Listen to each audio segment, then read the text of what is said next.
nosotros vamos a despedir con fuertes aplausos a la doctora Sandra. Seguidamente vamos a invitar a la doctora Melissa Antonieta Carlos Calderón, quien estará tratando el tema DUA aplicado en las aguas. Recibimos también a la doctora, por favor, con fuertes aplausos el día de hoy.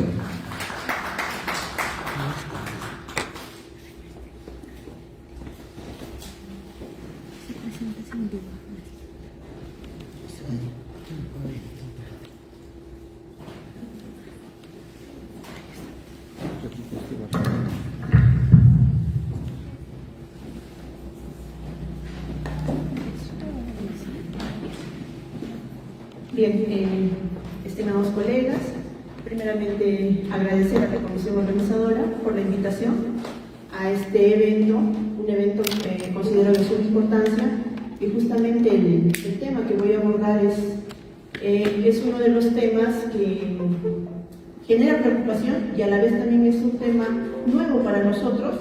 Sin embargo, a medida que vamos a ir analizando, nos vamos a dar cuenta que esto viene también de años atrás, ¿no? Pero para poder empezar a trabajar lo que es el tema DUA, quien les habla es la doctora Melissa Antonieta Cano Calderón, docente de la Universidad Nacional del Altiplano y también docente nombrado en lo que es educación básica regular, docente de nivel primario. ¿Ya?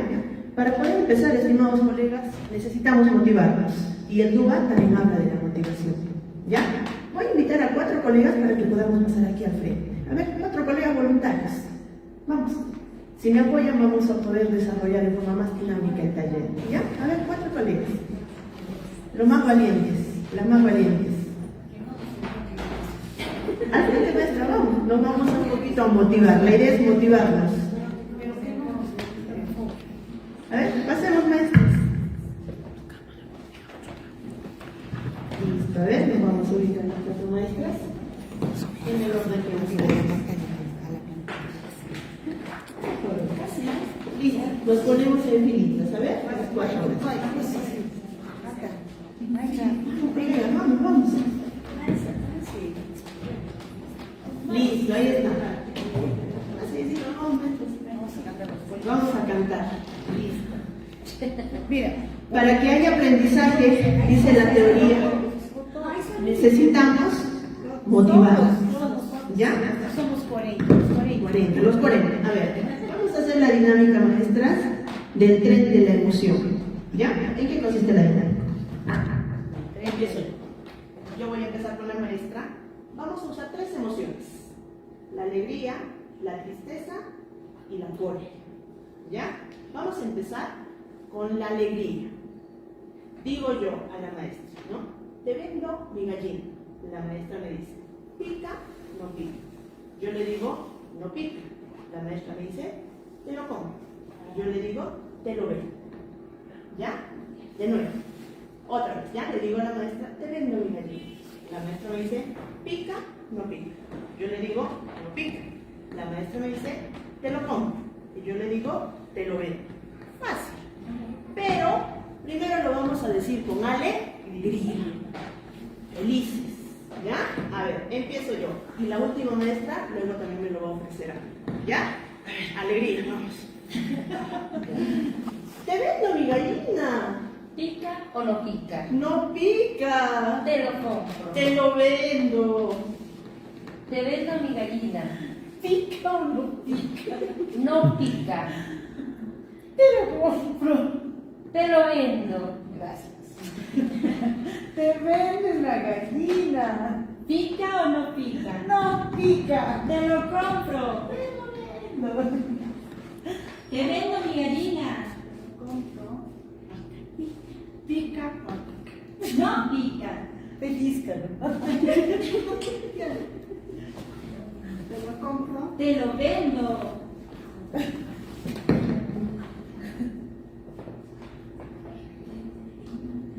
Te vendo mi gallina. ¿Pica o no pica? Pica o pica. No pica, te lo compro. Te lo vendo. Bien. Vale, ahora lo vamos a hacer tristes. Tristes. Ahora cambiamos de escenario. Te vendo mi gallina. Pica o no pica. No pica. Te lo compro. Te vendo mi gallina. No pica. Te lo vendo. Pica o no pica. Te lo compro. Te vendo mi gallina. Pica o no pica. No pica. Te lo compro. Te lo vendo. Te vendo mi gallina. Pica, no pica. No pica. Te lo compro. Ahí lo vendo. Ahora lo que nos sale casi bien. Molesta. Ahí renegando. ¿Ya? Vamos. A ver. Te vendo mi gallina. Pica o no pica. No pica. Te lo compro. Te lo vendo. Te vendo mi gallina. ¿Pica o no pica? No pica. ¿Te lo compro? Te lo vendo. ¿Ya? ¿Te vendo mi gallina? ¿Pica o no pica? No pica. Te lo compro. Te lo vendo. Te vendo mi gallina. ¿Pica o no pica? No pica. Te lo compro. Te lo vendo.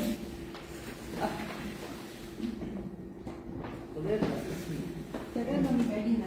¿Pica o no pica? No pica. Te lo compro. Te lo vendo. Muy bien, gracias maestra. A ver, aplausos. Listo, hemos generado emoción. Gracias maestra. Estamos viendo ahora cómo se relaciona con el DUA, diremos. A ver maestra.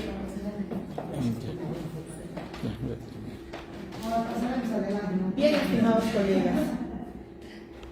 Listo.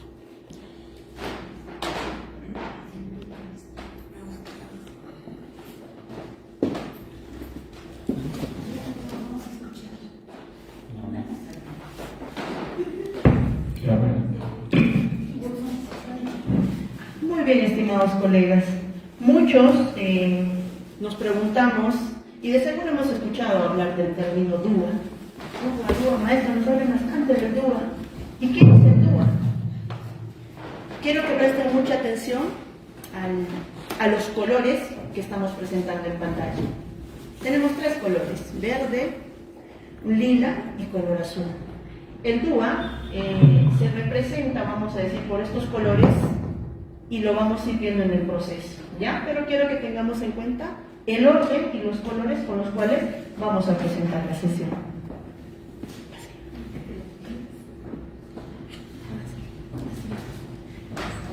¿Y qué es el DUA, maestra? El DUA es una definición y es una propuesta del Centro de Tecnología Aplicada Especial, en la cual se da en Estados Unidos, ¿no? Es una propuesta de un marco educativo en la cual nos propone de que nosotros podamos eliminar, minimizar las barreras mediante diferentes recursos, estrategias materiales para lograr tener aprendizajes significativos en la totalidad de nuestros estudiantes. Básicamente lo que el DUA busca es eliminar las barreras educativas, de que yo pueda atender a la variabilidad de mis estudiantes, que los pueda atender a todos. Ah, maestra, ya me viene a la mente algo así del enfoque inclusivo. El DUA guarda mucha relación con lo que es el enfoque inclusivo. Pero antes, hemos hablado del término barreras educativas. ¿Cuáles son esas barreras educativas, maestra? ¿Quién plantea esas barreras educativas? Los niños, los estudiantes, el contexto, la escuela. Según el Decreto Supremo 07 del 2021, plantea 4 tipos de barreras, ¿ya? Y este aspecto es muy importante porque para yo hablar y trabajar del DUA, yo necesito primero identificar las barreras educativas. O sea, hacer mi diagnóstico, pero identificando estos tipos de barreras. La primera barrera es la barrera de la accesibilidad. Ya por la figura nos podemos ir orientando, ¿no? Es cuando, por ejemplo, los niños que tienen alguna discapacidad física, cuando tienen las sillas de ruedas, por ejemplo, muy pocas instituciones tienen el acceso, ¿no? La accesibilidad de las rampas. No es fácil poderse movilizar, y si luego va a pasar a un quinto, sexto grado, que es en el segundo piso, ¿cómo hago de que ese niño tenga esa accesibilidad cómoda, ¿no? Adecuada para él? El otro tipo de barrera es la barrera actitudinal, ¿no? Es cuando damos la situación de los prejuicios que presentamos los maestros, pero cuando se dan los prejuicios, sea de niño a niño, padre de familia a niño, o a veces también se da de docentes a estudiantes. Un ejemplo, maestra, por ejemplo, yo siempre he trabajado con niños que no han presentado alguna dificultad, pero este año se me presentó un niño con un trastorno, con el autismo. Y yo desde ya digo, uy, no, este niñito no va a poder avanzar al mismo ritmo que los demás. Vamos a tener dificultad, porque yo tengo 30 niños, 25 niños, más el pequeño, difícil poderlos atender, es bastante la cantidad que tengo. Al yo tener ese pensamiento, si bien no lo decimos, ¿no? Pero sí ya nos genera esa preocupación. Ya estamos creando una barrera. Ya estás creando una barrera. Y ya estás limitando el actuar de ese estudiante. Que no lo decimos, sino que lo pensamos. Y nos genera preocupación. Otro tipo de barrera son las barreras curriculares y didácticas. Por ejemplo, ¿cuándo se da esto? Al momento de hacer las planificaciones, al momento de hacer las evaluaciones, en los materiales que tenemos en las instituciones. Muchas veces el ministerio pues, nos pide, ¿no? Hay que usar material concreto, lo lúdico, ¿no? Sin embargo, a las instituciones el material que llega es limitado. No nos abastece para poder trabajar con todos los niños. Desde ya, al no tener la cantidad adecuada, ya estamos teniendo una barrera educativa, que no voy a poder trabajar el área de matemática como me gustaría que todos los niños tengan sus regletas, pero lamentablemente solo hay un jueguito. ¿Cómo reparto o cómo hago para trabajar con ese material? Sí podría hacerlo, los maestros somos muy ávidos, podemos crear de las cartulinitas, ¿no? Los elaboramos, pero lamentablemente ese material tiende a... Sí, los niños nomás. Lo rompen, lo cortan con la tijera, ya no se puede, ¿no? Entonces, otra de las barreras, y la más preocupante, son las barreras curriculares. Igualito pasa en la evaluación. Cuando nosotros elaboramos nuestras evaluaciones, pensando en quién hacemos las evaluaciones, sinceramente. Lo hacemos pensando en el avance que nosotros hemos ido teniendo, cuando planteamos las preguntas o los problemas. He trabajado combinación, he trabajado comparación y planteo. Pero me he preguntado si todos mis niños estarán en la capacidad de resolver esto. Uy, tengo un niño con autismo, este pequeño. No, nosotros cuando hacemos nuestras evaluaciones no nos ponemos a pensar en si los niños lo van a poder desarrollar o no. Nosotros nos ponemos a pensar en el avance que nosotros hemos ido teniendo. Y al hacer eso, ya estamos creando otra barrera. Sin darnos cuenta, maestros, nosotros muchas veces llegamos a poner nuestras barreras. Y eso es una limitante en el proceso de enseñanza-aprendizaje. Pero maestra, esa barrera que nos ponemos no es porque nos sentimos limitados. Por ejemplo, nosotros en la institución tenemos niños con TDAH, niños con autismo. Y como usted dice, nunca hemos trabajado con ese tipo de niños. Y no sabemos qué didáctica vamos a aplicar. Ahora la IA nos ayuda, ¿no? Gemini, ya, para niños, ya. Pero a ese niño hay que darle mayor atención. O sea, ese niño sí lo hace cuando estamos a su lado. Y los demás. Ya está. Ahí quiero llegar. Ahí va cuando se genera la barrera organizacional. Sabemos en la institución, ya que hemos comunicado al director que tenemos, este año se nos han presentado varios casos con diferentes tipos de habilidad, y ahora el director dice, colegas, tienen que trabajar desde el enfoque inclusivo, hay que trabajar, colegas, el ministerio nos pide, hay que adecuar las fichas, hay que adaptar, ¿cierto? Pero la pregunta es, en la programación curricular anual de la institución, ¿han considerado estrategias para trabajar con esos niños con habilidades especiales? ¿Han considerado el trabajo con las DUAs? ¿Cómo exigimos algo si desde los documentos de gestión, no estamos considerando este aspecto. Entonces, desde la parte institucional, ya estamos creando también la barrera organizacional, ¿no? Entonces, para yo hacer adecuadamente el proceso de planificación y luego el trabajo en aula, deberíamos empezar a nivel institucional. Y yo considero un gran paso justamente el taller que ha propuesto la institución, porque siento que con esto estaríamos dando paso a minimizar la primera barrera, ¿no? Porque este tema del DUA es un tema, no es de ahora, es un tema de años y lo vamos a ir viendo. Y nos vamos a ir también preguntando ahorita, maestra, ¿y yo estoy trabajando DUA o no? Ustedes están trabajando DUA, colegas. Y a medida que desarrollemos el taller se van a dar cuenta. El detalle es que no le estamos poniendo los nombres o las etiquetas, ¿no? Ah, esto era lo que yo estaba haciendo. Y seguro que a medida que hablemos, ustedes van identificando que sí venimos haciendo DUA. Que el DUA no es una novedad. Los maestros aplicamos DUA. A ver, continuemos, estimado maestro. Esta imagen es un claro ejemplo de qué es DUA. Si nosotros observamos en el primer cuadro, vemos ahí que está un niño y dos personas adultas, ¿no? Está parado. Para poder ver el partido de fútbol y aplicando el término de la igualdad, ¿qué hacemos?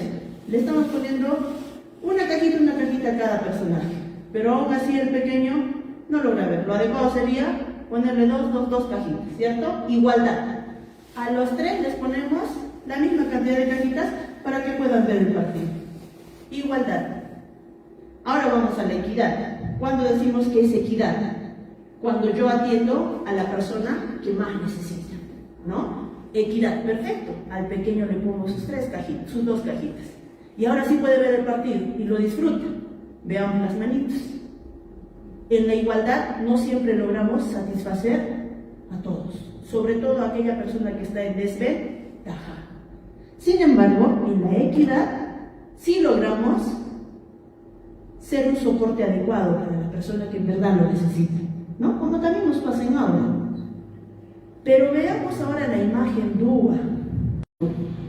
Pero no nos hemos puesto a pensar de que podía venir ese tipo de público, pequeños. Solo hemos pensado en los grandes. Y ahí ya estamos haciendo una barrera de accesibilidad. Pero ahora fíjense el DUA. No necesito igualdad, equidad, no. Desde la posición que esté, desde donde está mi pequeño, puede disfrutar del fútbol. Eso es DUA. No poner barreras y darle las herramientas necesarias para que el niño pueda aprender. Y con esta imagen yo creo que vamos a comprender mejor qué es el DUA. Eso es el DUA. No poner barreras polémicas. Dígame usted. Hace rato usted hablaba de los materiales. ¿Sí? Y bueno, el Ministerio de Educación nos da un ejemplar, no abastece para los demás. Y nos pide DUA, nos pide equidad, y a veces hay papás con limitaciones económicas. Entonces, ¿quién está poniendo en este caso? El Ministerio. Eso es cierto. A veces, una cosa es la práctica y otra cosa es la teoría.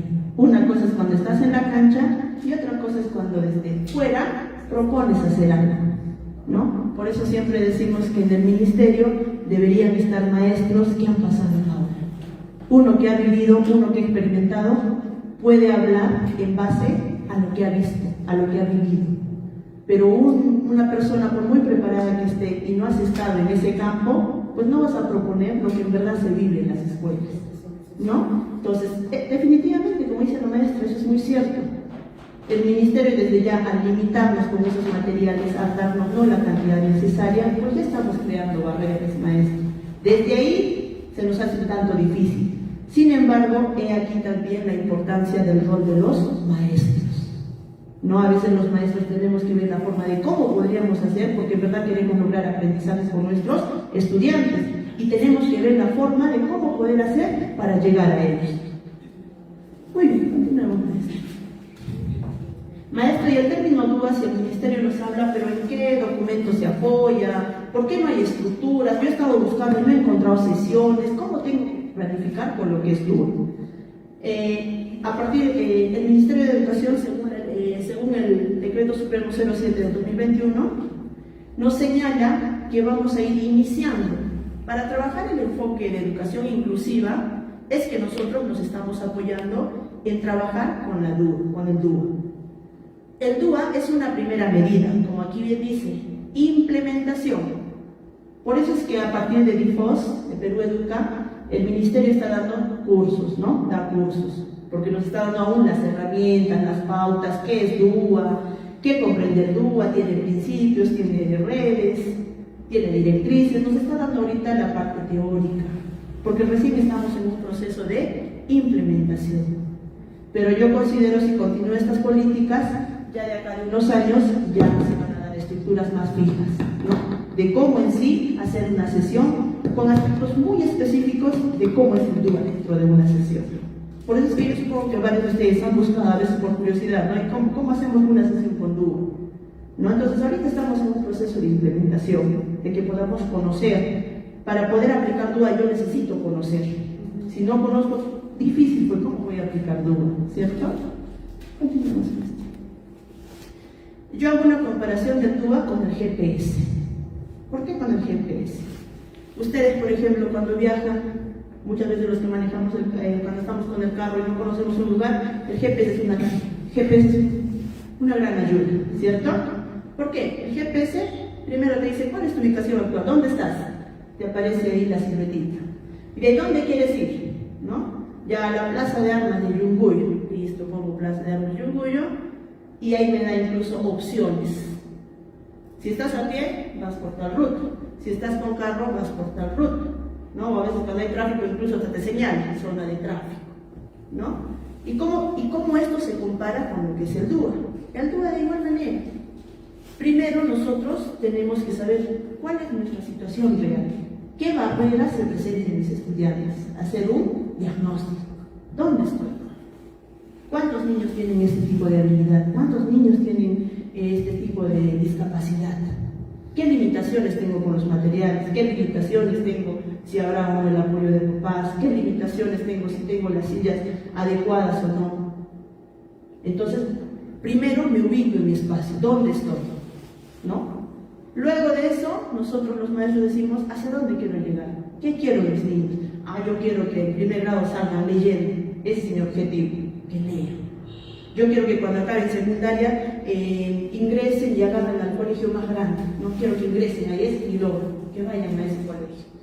¿No? O quiero que ganen en el concurso de ciencias o de Perú Ley. Ese es mi objetivo. Y para poder hacer o llegar a la meta, nosotros en el DUA se usan diferentes caminos, diferentes estrategias, ¿no? ¿Cuál será la más apropiada? Para matemáticas, de hecho, quiero hacer con material concreto, ¿no? Si quiero que mi niño lea, pues full lectura, ¿no? Subrayado, humillado, aplicaré diferentes estrategias. Entonces el DUA sigue casi la misma ruta de lo que es el GPS. Me ubico hacia dónde quiero llegar y cuáles son los caminos por los cuales yo puedo llegar. Y a mi niño, pues yo le doy las estrategias, ¿no? Podría ir por acá, podrías hacerlo así. Entonces le damos una variedad de estrategias. Maestra, eso sí se puede dar, pero lo que no se puede dar es el tiempo, porque tenemos el tiempo limitado para el trabajo pedagógico. Entonces, si vamos a estar con él, para mí, por ejemplo, es bien dificultoso. Y hay días que no logro pues, lo que me he planificado, ¿no? En la sesión, lograr un estado, una competencia, lograr una actividad específica, ¿no? No, ya se pasó el tiempo con el que, como usted dice, no se da estrategias, lleven niños de duda, pero dar ese tiempo, la atención personalizada a ese estudiante, a mí me parece que el Ministerio de Educación Científica, digamos, esa tarea más debería de ser, sí, esos niños incluidos en la institución, pero en un aula aparte con especialistas que realmente puedan aprender. Nosotros como maestros sabemos las estrategias, pero aprenderlo a él solo porque el que tenga TDAH o autismo, maestra, es darle una enseñanza personalizada, ¿sí? Listo. A ver, y esa es la preocupación de varios de los colegas, ¿no? Y por eso es que incluso a veces algunos ya empezamos a seguir cursos, segundas especialidades, con el fin de poder atender a esa necesidad, ¿no? Pero a ver, la idea no es tanto dar una educación personalizada, la idea es poder detectar cómo ese estudiante podría aprender. Por ejemplo, un niño autista, si bien tiene ese trastorno, recordemos también que los niños autistas tienen un alto coeficiente intelectual.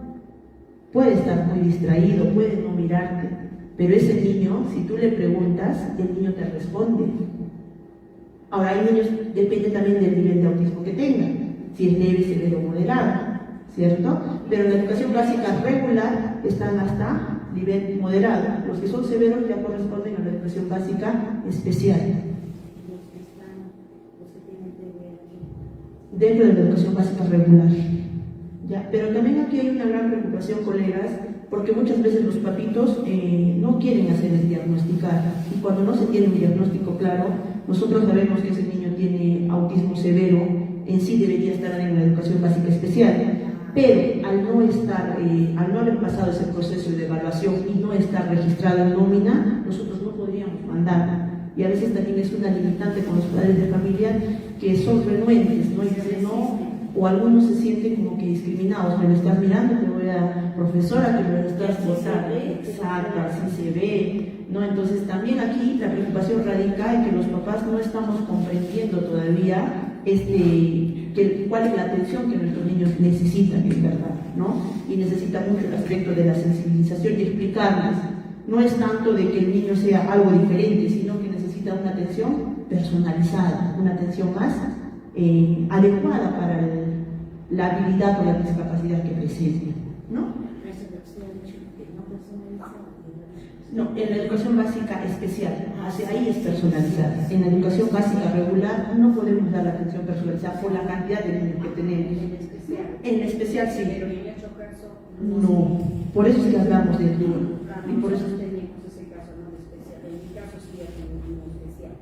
ya. Ese es el caso que uno tenemos que dedicarnos a ellos. A veces hay momentos, como dice usted, que el papá no entiende con ella, que para la mamá dice, no, sí puede hacer eso, pero en la realidad el niño, cuando uno le da su trabajo, se gusta, pues en un momento lo hace. Y nosotros realmente es el primer año que estamos trabajando esas cosas y estamos bien, y como usted dice, tenemos que seguir, ver cursos, ver cómo se puede hacer todas esas cosas. Exacto, la necesidad lamentablemente nos obliga a los maestros, ¿no? Nos obliga. Eso es cierto. A ver, sigamos viendo, colegas. Maestro. Un aspecto importante es diseñar es una decisión ética. ¿Por qué? ¿A quién dejo fuera cuando diseño mis clases o mis sesiones de aprendizaje? Vuelvo a indicar, el maestro es a mí mismo. Cuando nosotros planificamos, pues planificamos pensando en nuestros niños. ¿En todos? No, pero casi en la mayoría, ¿no? Por ejemplo, en nuestro caso, ¿no? Gemini nos ayuda. Preparamos para todos por igual, pero siempre decimos, y para ese niño. Ahí está. Si estamos haciendo y decimos, y Juanito, Juanito no va a poder hacer esto, ¿cómo hago con Juanito? Si estamos pensando en ese niño o en los niños que vemos que tienen esas barreras, esas limitaciones, esas habilidades especiales, estamos haciendo adecuadamente nuestro proceso de planificación. La idea es pensar en ellos, ¿no? Este material va a funcionar para María, José y Pedro, pero para Juanito. Pero a ver, muchas veces no pensamos en eso. Decimos, no, ya, pase, listo. Recreo, listo. Títere, listo. Muy bien, sigue usted, maestro. Para comprender el DUA, vamos a hacer un itinerario DUA. ¿Cómo empieza el DUA, maestro? ¿Qué año ha empezado? Tiene hipervínculo, maestro. Acásito le va a hacer usted. Ya, y luego le hace clic ahí. Maestro, clic ahí y va a volver. Ya, vamos a volver al inicio. Aquí, justo en la flechita rojita tiene que hacer. Y luego a la clic y arriba. Algo así. Bien, lo que es el itinerario DUA y cuándo empieza el DUA. El DUA, maestros, no ha empezado en el sector educación. El DUA parte desde un área, en 1970, pero desde el área de la arquitectura. Ronald Mays es una persona que nació sin ningún tipo de enfermedad, pero a los 9 años sufrió de polio y quedó parapléjico en su silla de ruedas. Ronald Mays es una persona que ha presentado esta discapacidad y a partir de su vivencia es que él dijo, ya no hablo de DUA, hablamos de DU, diseño universal. Dijo, ¿cómo es posible que yo, estando en silla de ruedas, no pueda acceder a un tercer piso? ¿Cómo es posible que yo desde pequeño, al tener esta silla de ruedas, no he podido tener una educación al igual que lo han tenido todos? No he tenido el mobiliario adecuado, no he tenido el espacio adecuado. Muchas veces las personas empezamos a averiguar e investigar cuando pasamos por la situación, no cuando se nos presenta algo a nosotros, como ustedes bien decían las colegas. Ahora que se les han presentado niños con habilidades especiales, la necesidad nos obliga a investigar, a curiosear, a querer saber cómo puedo atender a ese niño. Y justamente Ronald Mays fue quien dio inicio a lo que es el diseño universal. Claro ejemplo son los lavatorios de manos. Los lavatorios de manos es accesible para todos. Puede ser una persona con silla de ruedas, un niño o un adulto. Esto es desde el marco educativo del DUA. Imagínense que se hubiera hecho pensando solo en adultos, que está en la parte más superior, un niño no hubiera podido llegar, ¿cierto? Entonces, a partir de este año de 1970 es que inicia lo que es el DUA, pero inicia con diseño universal y desde el área de la arquitectura, de poder dar espacios adecuados para todos, pensando también en aquellas personas que tengan algún tipo de discapacidad. Seguidamente, ya en el año 1984, ya hemos ido adentrando al ámbito educativo. Ya Ronald Mays también se ha dado cuenta que necesariamente esto se ve mayor barrera en lo que es el sector de educación. Y ha dicho, ¿cómo podemos hacer para ir rompiendo esa barrera? ¿Qué podemos hacer? Y ustedes recordarán anteriormente los mobiliarios, por ejemplo, los que son zurdos y por aquí hay algún zurdo. Los mobiliarios estaban hechos para los diestros. Y los zurdos sufríamos con el cansancio en las manos, ¿cierto? Pero luego, con el devenir del tiempo, mejor han dicho, ni para zurdos ni para diestros. Mejor hacemos las mesas unipersonales, pero ya no que tengan el respaldo ni izquierda ni derecha. Entonces, damos accesibilidad a cualquiera de las dos personas que dominen cualquiera de las dos manos, ¿cierto? Entonces, es así como se ha ido dando, vamos a decir, hemos ido mejorando, hemos ido viendo cómo poder ir rompiendo esas barreras. Ya en los años 1990 ya se ha ido pensando en crear un currículo, ¿no? ¿Cómo poder trabajar con el DUA? Y es aquí donde ya se va a estructurar, poder trabajar con 3 principios, 9 directrices y 31 puntos de verificación, que lo vamos a ir viendo. En el DUA, estos aspectos se van a ir considerando a medida que va a ir evolucionando y a medida que se van a ir dando las investigaciones.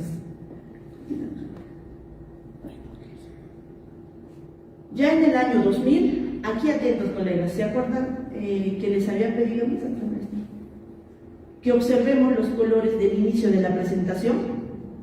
¿Cuáles eran los colores? ¿Cuál era el orden, colegas? Verde, lila y el azul.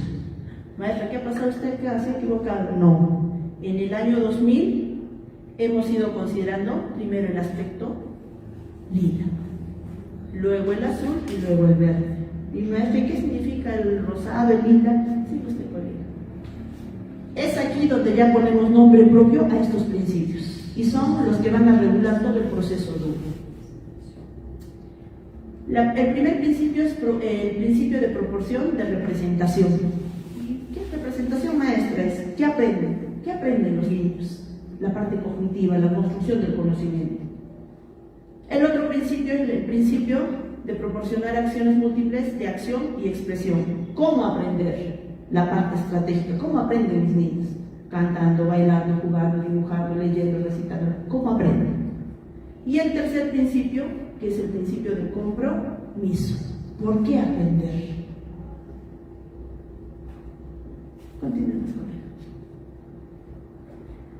Seguidamente, ya en el año 2002, ya vemos un cerebrito. Y seguro que hemos escuchado también hablar de lo que es la neurociencia. La neurociencia ha sido uno de los soportes, vamos a decir, para poder establecer que el cerebro es diferente en cada persona. Ya habíamos escuchado anteriormente del hemisferio izquierdo y derecho. Decíamos que los derechos dominaban el hemisferio izquierdo y en base a eso decíamos, no, él es bueno para el deporte, es bueno para la matemática. Como que ya íbamos identificando. Luego se han dado las inteligencias múltiples. Él aprende cantando, él aprende jugando. Y ahora, con lo que es la neurociencia, se ha podido establecer que el cerebro funciona de 3 maneras, aprende de 3 maneras. Seguimos manteniendo estos 3 parámetros: representación, acción y expresión y compromiso. Sigamos, maestro. Ya en el 2008, recuerdan ustedes que el DUA solo hablábamos de 3 aspectos, de 3 principios, 9 pautas y 31 puntos de verificación. Pero ahora, con la ayuda de la neurociencia, vamos a considerar las 3 redes. Clave esto porque a partir de esto, vuelvo a indicar, se da el DUA. Considerando que el DUA respeta lo que es la variabilidad. No lo deberíamos ver como una limitante, sino como un reto nosotros los maestros. Cómo poder atender a mis 25 niños, considerando y sabiendo que tienen diferentes formas y estilos de aprendizaje. Hacer yo, maestro, poder minimizar las barreras educativas. Y en lo que es el DUA, tiene sus propuestas. Una primera propuesta es el DUA 2.0, ¿ya? Que es con la que he iniciado. Y en aquí nos habla de los aprendices expertos. ¿Qué es aprendices expertos? Nos decía que los niños deben aprender a aprender. ¿Ya? Esta es la primera propuesta. Luego a esto se vienen los años. Ya en los años. No, por favor. En el año 2011 ya tenemos aquí otra vez los colorcitos maestros: verde, lila y azul. Pero en cambio aquí era lila, azul y verde. ¿Qué ha pasado ya en el 2010? Con el aporte de la neurociencia, maestro, nos dice aquí que la persona aprende de 3 formas: desde las redes afectivas, las redes de reconocimiento y las redes estratégicas. O sea, que las personas también aprenden a partir de las emociones. Por eso les decía hace rato, si no hay emoción, no hay aprendizaje. Por eso hablamos de la motivación. Cuán importante es la motivación en el aula. Y aquí nos vuelve a recalcar esto, que la emoción es muy importante en nuestros estudiantes. Luego tenemos la red del reconocimiento, ¿no? El cerebro nos dice que también no solo aprendemos a partir de las emociones, sino también aprendemos de un aspecto cognoscitivo, también de la teoría, no solo con la emoción, sino leyendo, buscando información. Y la siguiente red es la red estratégica, ¿no? De que yo puedo aprender usando diferentes estrategias, diferentes formas. Algún niño aprenderá con las canciones, otro niño aprende leyendo, otro niño aprende mirando videos, ¿no? Son 3 redes de aprendizaje. Vuelvo a hacer incidencia. Nosotros tenemos que aprender a identificar las fortalezas. Tenemos que eliminar barreras y debemos de brindar apoyos. Dígame usted. Pero nuestro diseño curricular, pues es del estándar que tenemos que lograr. Eso no se puede. Nosotros, al querer elaborar una sesión, para ti cantando, para ti jugando, para ti, no, o sea, son tantos los desempeños que tenemos que realizar, al final ni siquiera alcanzamos a realizar todas, si nos vamos a hacer. En primer lugar, el Ministerio debe especificar, ¿no? No ponemos tantas actividades y encima hay otras actividades, concursos, que este concurso, el otro concurso, curso, vamos, nuestros aniversarios, que el contexto, que los feriados locales, los feriados nacionales, al final sí se puede lograr, sí se puede hacer, pero dedicarnos a lo específico, ¿no? Ya, yo quiero que los niños lean esto. Y en primer grado debe ser eso, leer, escribir y matemáticas, personal social, ciencia, religión, arte, educación física, tutoría, Y refuerzo escolar. y refuerzos. Recordemos un aspecto importante, que las características del currículo, uno de ellos es que es flexible, que es diversificable. O sea, nosotros también tenemos para apoyarnos de ello, no es cerrado el currículo, ¿cierto? Entonces nosotros estamos en la posibilidad de poder adecuar, de poder adaptar de acuerdo a nuestra necesidad. Por eso, en el currículo, por ejemplo, la programación de educación primaria o de secundaria inicial, no es que tengo que cumplir todo lo desempeño. Recuerden que nosotros, o vamos a decir, para nosotros evaluar a nuestros niños no lo hacemos por grado, lo hacemos por ciclo. Claro, mirando el estándar. Entonces, en esa mira es que nosotros estamos en la potestad de poder diversificar, de poder adecuar de acuerdo a nuestra necesidad. Ahora, hay un pequeño detalle ahí. Por ejemplo, en la pandemia era más flexible porque si yo solo he avanzado la competencia, he trabajado 2 competencias, yo en el CIEGI podía haber puesto solo esas 2 competencias y se procesaban las notas. Pero ahora actualmente sí o sí necesitamos poner todas las notas, si no el CIEGI no lo procesa, ¿cierto? He ahí el pequeño, no pequeño detalle, sino la gran limitación que también tenemos los maestros, y a veces ya tendemos incluso a inventar, ¿cierto? Porque no llegamos a desarrollar todas las competencias, y esa es la realidad, ¿no? Entonces, lo adecuado ahí sería en base a lo que yo trabajo, en base a la necesidad de mis estudiantes, ni siquiera a lo que yo trabajo, en base a la necesidad de mis estudiantes. Sabemos que en primer grado nos centramos sí o sí en matemática y comunicación, pero necesariamente tenemos que hacer ciencia. ¿Por qué? Porque necesitamos poner la nota, necesitamos, pero no es la realidad. Entonces ya desde ya con el CIEGI ya tenemos una gran barrera, ¿no? Por eso digo una cosa, la teoría, qué bonito, profesor, usted nos está explicando del DUA, interesante, bonito, sí, pero ¿podría aplicarlo en aula? Sí podemos, la maestra lo dijo, sí se puede. Me va a demandar tiempo, pero aquí, maestros, yo les decía, siempre veamos a quién beneficiamos con esto. Beneficiamos en verdad a aquellos niños que necesitan aprender, aquellos niños que tienen esas habilidades y que muchas veces, no porque nosotros no estemos en la capacidad de atenderlos, quedan relegados, sino porque el mismo sistema también a veces no nos permite, por la misma cantidad, sobre todo en las escuelas grandes, ¿no? Como quieren las escuelas más pequeñas, podemos quizás hacer algo personalizado por la cantidad de estudiantes que tenemos, ¿no? Bien, ya en el año 2018 es donde ya hablamos del DUA y con el cual vamos a tener que trabajar nosotros, ¿no? Es la propuesta que ya está para poderla aplicar, en la cual ya se centra, al igual que el anterior, en el 2.2, las 3 redes que hemos comentado, los 3 principios, las 9 pautas y las 36 indicaciones, ¿no? Este es el DUA 3.0 y es el que ahorita lo vamos a ir analizando. En el DUA 3.0, entonces, colegas, este es el itinerario DUA. Ya sabemos cómo ha empezado, por qué ha empezado el DUA y ahora estamos trabajando con el DUA 3.0. Pasemos, maestro. Pasemos.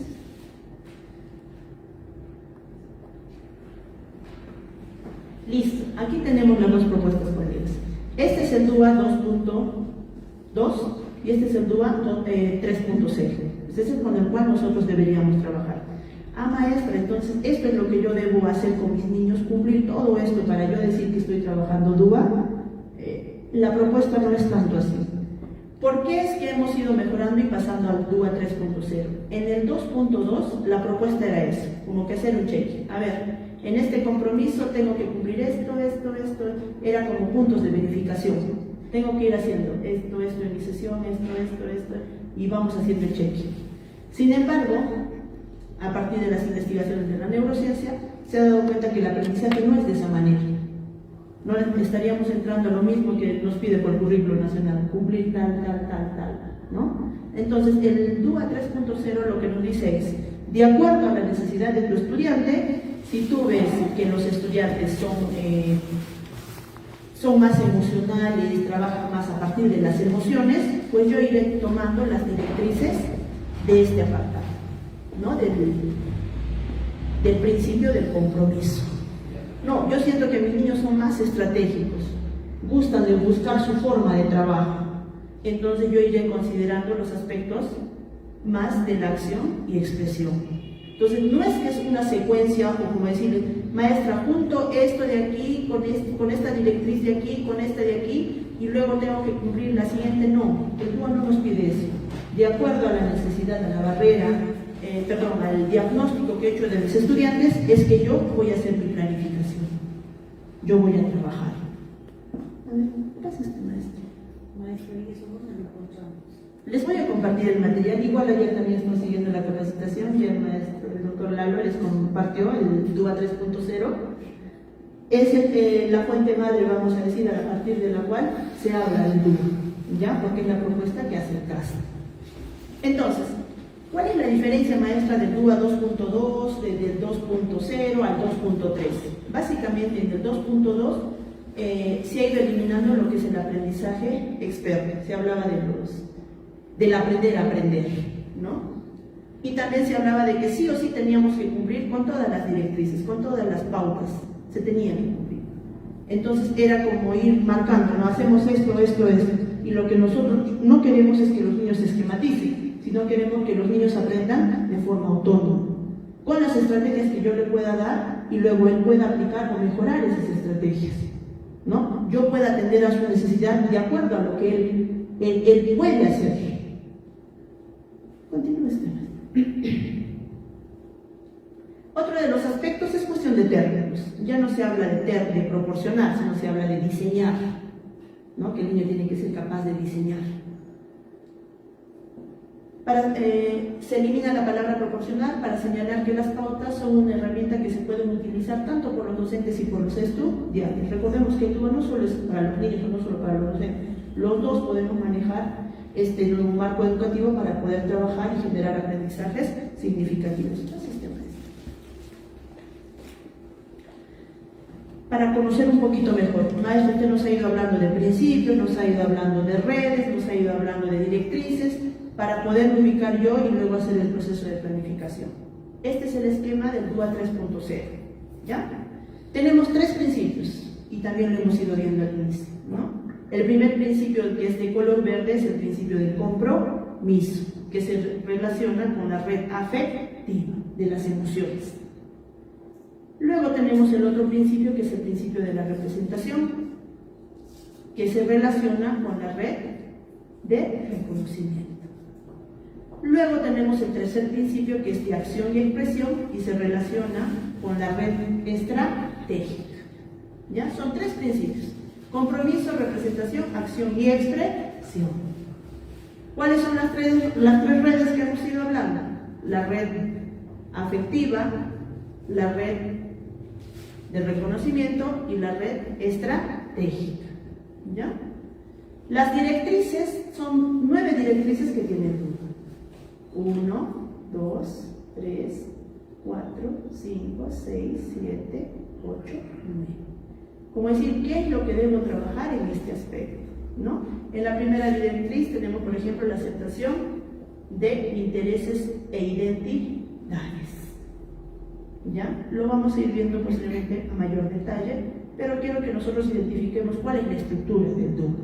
Principios, redes que están dentro de esto, tenemos las 9 directrices y tenemos las consideraciones o indicaciones, que son los puntitos que están aquí, que son 36.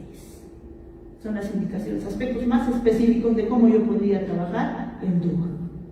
¿Ya? Continuemos con esto.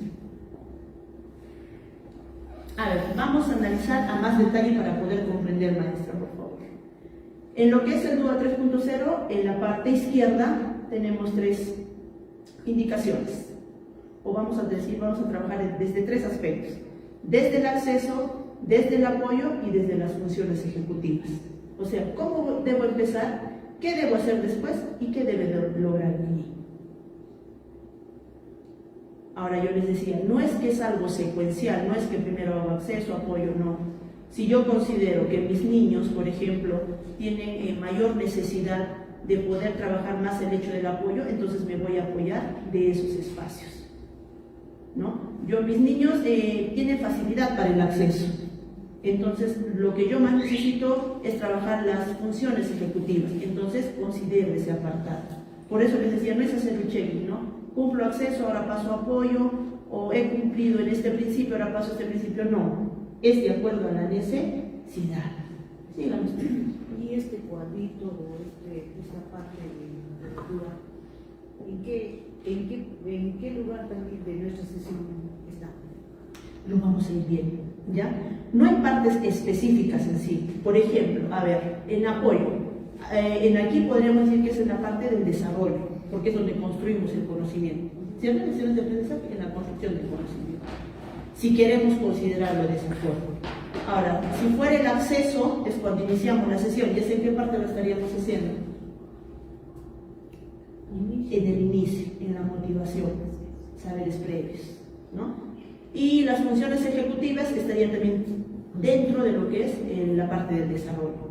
Pero en sí el DUA, colega, por eso les decía, si ustedes buscan en internet, no vamos a encontrar donde nos dé una estructura específica, ¿no? Esto va al inicio, esto va al desarrollo, esto va al cierre. No hay una función específica o características específicas que me digan van aquí, van aquí, van aquí. No hay. ¿Ya? Entonces, vuelvo a indicar, todo se va a ir dando en base a la necesidad de los chicos. ¿En qué momento yo considero que debo? Por ejemplo, cuando yo estoy desarrollando lo que es producción de textos, quiero que mis niños creen un poema.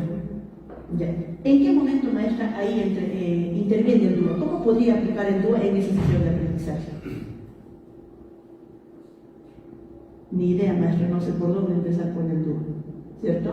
Por ejemplo, ahí, usualmente los niños pueden producir, sí podrían producir, algunos maestros no pueden escribir, no pueden redactar su poema, pero sí lo pueden decir en forma oral, lo pueden vocalizar. O hay algunos que no van a escribir, que van a dibujar. Eso es DUA.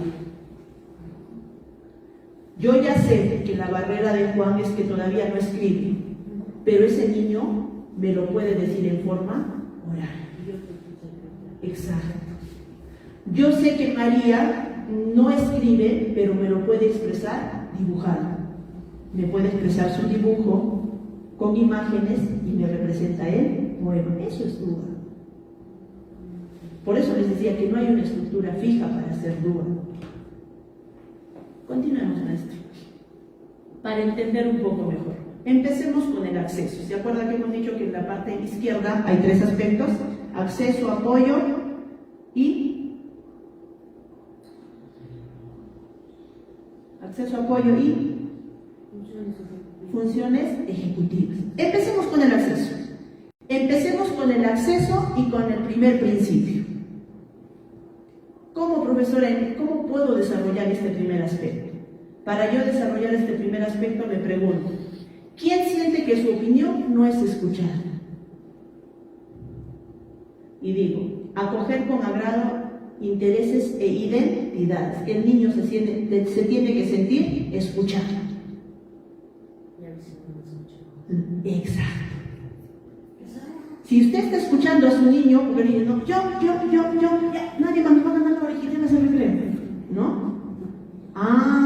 Cuando ustedes están permitiendo que todos los niños opinen, expresen su emoción, su sentimiento, están haciendo DUA, colega, eso es DUA. Ahí estamos trabajando el primer principio y estamos trabajando lo que es el acceso. ¿Cómo puedo hacer para eso, maestro? Nosotros somos hábiles. A veces usamos, hacemos el conteo con la manita, 1 del 5, 1 después 5, ya tú hijito, ¿no? O agarramos las balotitas, o levantamos las paletitas con las caritas. Esas son las estrategias que ustedes aplican, sí le aplican, maestros. Entonces, ¿estamos haciendo DUA? Sí, estamos haciendo DUA. Lo único que faltaría sería que esté redactado en la sesión, ¿no? Y especifique ahí qué parte del DUA estoy haciendo. Lo único que nos faltaría sería ello. ¿Cómo lograr el acceso en el segundo principio? ¿Qué estudiante está quedando fuera desde el inicio? He empezado mi sesión, ¿quién no está participando? ¿Quién siento que se va cada rato al baño? Desde ya ese niño no está participando en la sesión, no está siendo parte de la sesión. ¿Y qué hago yo como maestro?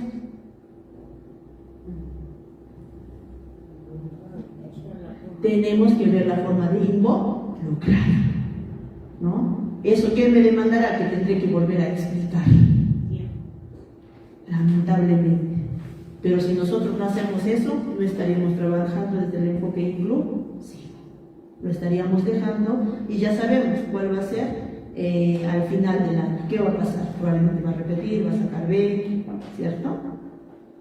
Vamos con el tercer principio. Seguimos hablando del acceso. La pregunta es, ¿todos los estudiantes pueden interactuar con la información? Si digo una lectura, a ver, hoy vamos a leer el Principito. Y me pregunto yo, ¿todos los estudiantes pueden acceder a ello? ¿Todos los estudiantes van a leer? No.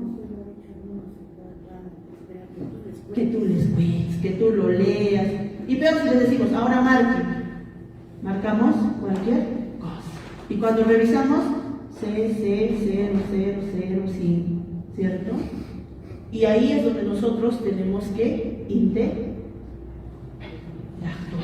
¿Qué hago? Ya, lectura guiada, lectura en forma oral, lectura en grupo, lectura en pares. Eso es Lua por Letras.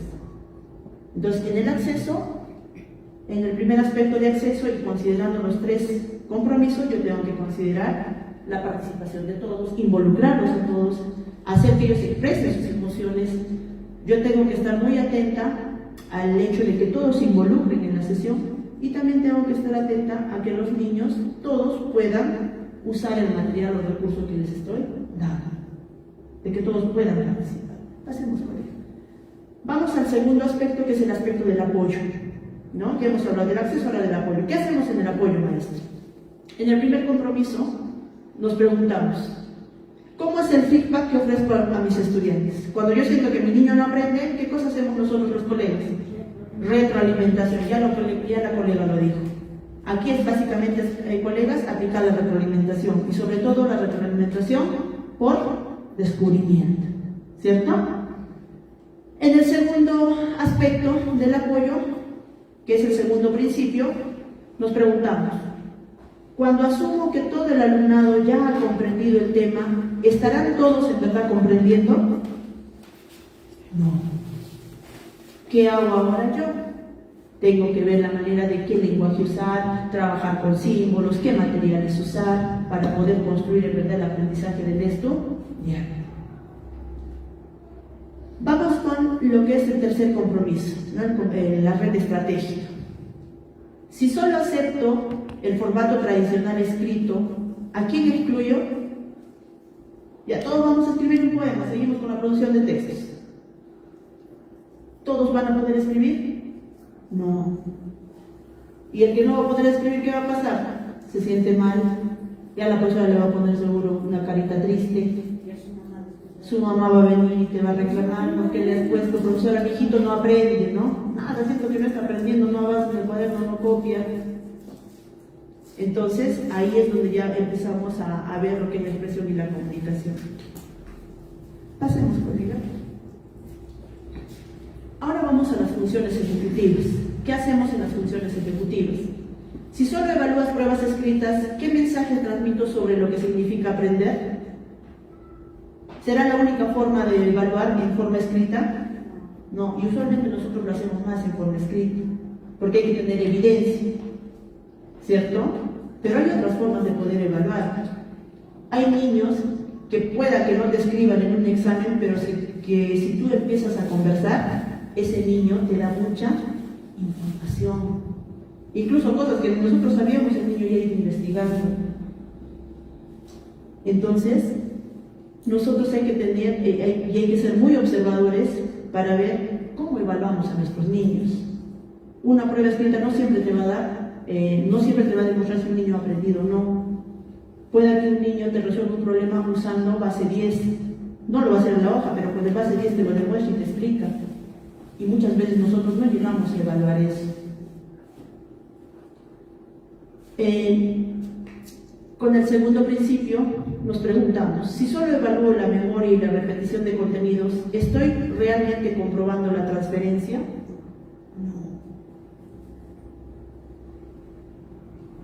Y ahí es cuando hablamos de construir conocimientos. ¿Qué es construir conocimientos? Luego tenemos lo que es el tercer principio, que dice, si no enseño a planificar y autorregularse, ¿cómo espero que sean personas autónomas? A veces exigimos algo que ni nosotros les enseñamos, ¿no? Pero no llores, mijito, cálmate. Pero ¿cómo se calma un niño? Respiramos, no respira, hijo. Si nosotros no les damos las estrategias, pues ellos no lo van a poder hacer, ¿no? Nosotros tenemos que entregarles una gama de estrategias para que ellos puedan resolver sus problemas. Y ellos elegirán cuál será la mejor. Continuamos con esto.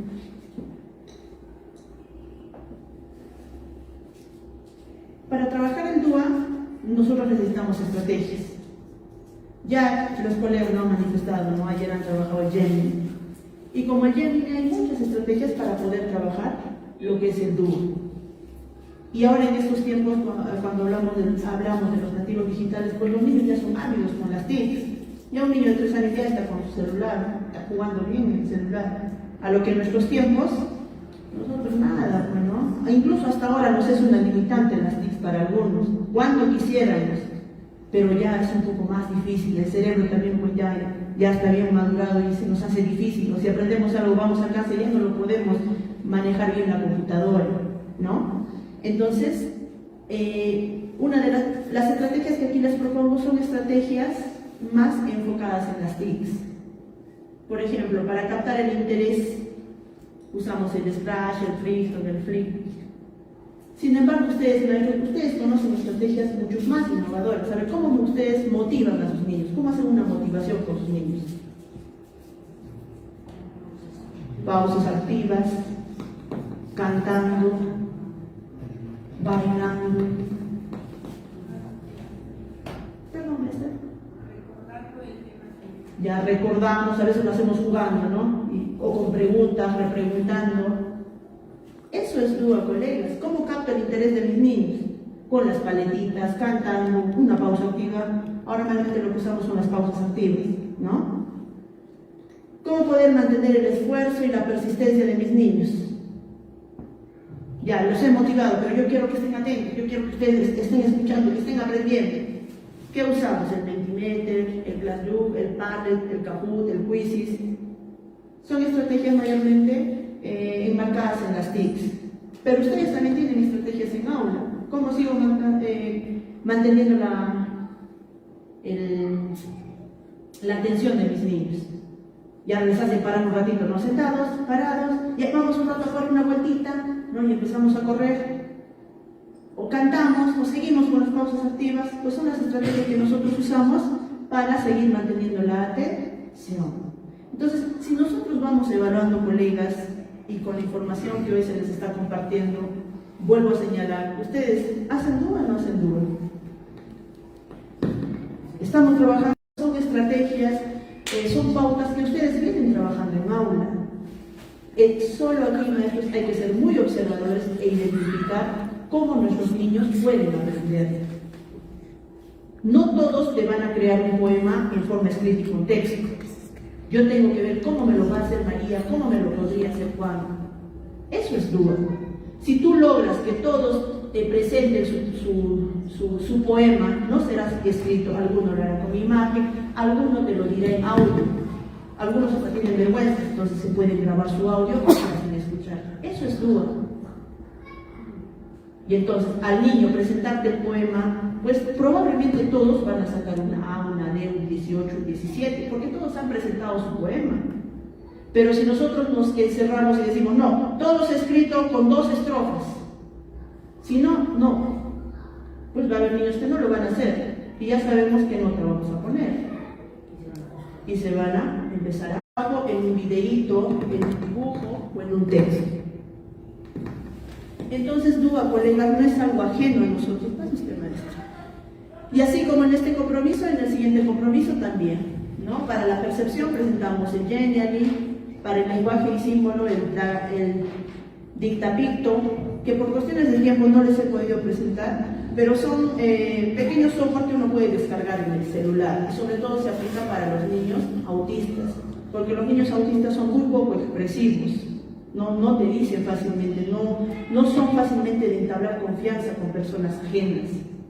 Y no es que estén en la capacidad de que no pueden hablar o van a desarrollar lenguaje, simplemente es su forma de ser, ¿no? Y en el caso de los niños, por ejemplo, con el autismo, lo que es el Dictapicto ayuda bastante, ¿no? Entonces son algunas de las estrategias que ustedes pueden aplicar con sus pequeños. Gracias, maestro. Asimismo, en lo que es el tercer compromiso también tenemos ahí, ¿no? Para la acción física, ¿qué podemos usar? El teclado virtual, ¿no? Es descargar, a veces no siempre podemos comprar un piano, pero podemos descargar en la tablet o en el celular y ahí van pudiendo hacer música a los pequeños, moviendo el dedo, ¿no? Pasemos, colega. Muy bien, quiero terminar esta sesión sin antes hacer recuerdo y ustedes también lleven presente con ustedes el mensaje que nos transmite Francisco Mora, quien nos señala que sin emoción no hay curiosidad, no hay atención y no hay aprendizaje. No hay nada. Por eso es importante la motivación, por eso se hace recalque en la motivación. Un niño motivado es un niño que aprende. Si nosotros consideramos este aspecto, vamos a tener resultados más significativos. Vamos a lograr que nuestros niños aprendan. Pero no solo con la emoción, necesitamos también apoyarnos del aspecto cognitivo, necesitamos también apoyarnos del aspecto estratégico, ¿no? Muy bien, estimados colegas, con esto estaría yo dando por concluida la sesión. Si tuviéramos preguntas, dudas, inquietudes, la sesión, el taller, el compartir. Justamente, tenemos, la maestra también me indicó, la comisión organizadora, que se tiene la actividad en el aula del Classroom. Se les va a compartir un bosquejo de sesión y en base a este bosquejo, y para poder planificar, lo primero que ustedes van a tener que hacer, colegas, es identificar sus barreras. ¿Qué barreras tenemos en verdad con nuestros niños? Lo más real posible, considerando los 4 tipos de barreras. Y a partir de eso van ustedes poder diseñar la sesión, que se les va a compartir un modelo de sesión, un modelo de EDA y un modelo de sesión de aprendizaje. Pero modelos que no necesariamente, colegas, son validados, porque vuelvo a indicar, no hay propuestas en sí específicas desde el CUA sobre sesiones de aprendizaje. Más o menos se ha ido bosquejando en base a la información que se tiene del CAS para que ustedes se puedan apoyar. De hecho, que esa información seguro que se va a ir mejorando y validando también con las propuestas que nos va a ir presentando el Ministerio. Muy bien, muchas gracias, y antes agradecer también a la comisión organizadora por la invitación. Bueno, y esperemos que tengamos otros momentos para poder compartir. Muchas gracias, colegas.